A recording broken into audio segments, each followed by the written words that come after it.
Ay talaga ang laki ng pinsalang dinan.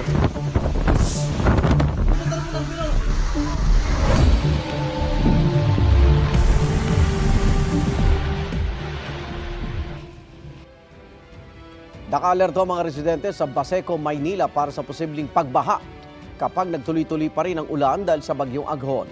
May unang balita live si Bam Alegre. Bam? Magandang umaga. Bahagyang umaaraw pero may binabantayan pa rin tayong sama ng panahon kaya hindi pa rin napapanatag ang mga taga rito sa Baseco, Maynila.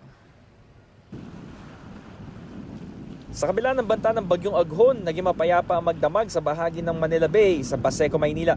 Malaking tulong na mahina at hindi panay ang pag-ulan. Pero dahil mababang seawall lang ang pagitan ng dagat sa mga bahay, gusto lang isang mata nila ang gising lagi tuwing may bagyo. Magdamag pinakikiramdaman ng hampas ng alon na tinatansya kung dapat nang lumikas. Kapag malakas daw kasi ang pagbayo ng hangin at sinabayan pa ng buhos ng ulan, nakakaabot sa mga bahay ang mga tubig mula sa dagat. Kung paglaki ng tubig, kung pag high tide, mahampas kasi yung tubig dito, alon. Pag low tide ganyan, okay lang. Pag high tide na po yan, maabot po yan hanggang doon sa kabahayan.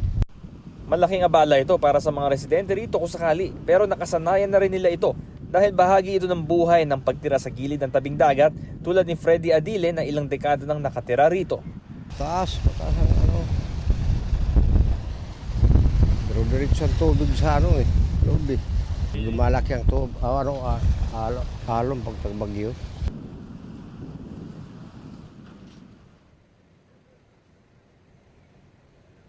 Igan, sa ngayon, so far so good. Kung makikita ninyo, yung alon ng dagat sa akin likuran, ito ay banayad pa sa ngayon. Ito ang unang balita mula rito sa Baseco, Maynila. Bam Alegre para sa GMA Integrated News.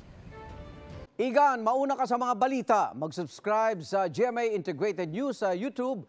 Sa mga kapuso abroad, subaybayan nyo kami sa GMA Pinoy TV at sa www.gmanews.tv.